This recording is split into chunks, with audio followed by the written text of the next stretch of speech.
mundo.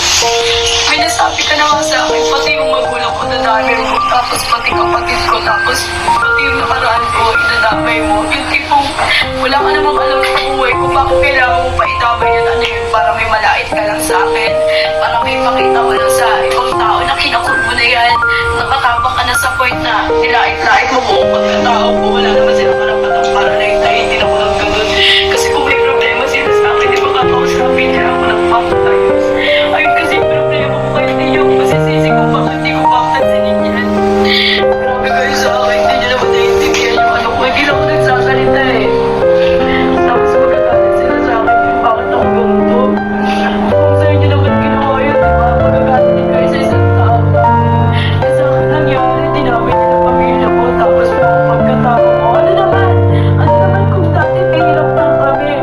At least lahat ng pinag-arapan ko dati, lahat yung inisakses ako ngayon. Sobrang thankful ko kay God kasi kung ito yung narating ko ngayon, di ba? Hindi nila na dapat husgahan yung pagkatao ko. Tapos ngayon magsusorry kayo sa akin, parang nagpirkan. In off cam, parang walang nasabi. Patulog na sabi mo, ano mo, parang hindi niya ako nasaktan ng sobra. Bakit hindi ako nagsasalita? Kasi ako kasi yung tao na hindi na para eh. Hindi na parang pumatol ka sa mga totoo lang. Tsaka, basta yun na lang, hindi ako pa-play safe eh. Hindi rin ako pa-victim. Basta ako nagsasabi ako ng totoo. Also, bakit hindi ko ka? So, ang akin lang naman, siguro, kaya nandito si Clarence. Gusto niya lang makita, sorry. Kasi, actually, hindi naman, ba't naman for sorry? Dapat galing kay Clarence naman. Parang, based on my, kasi, observation.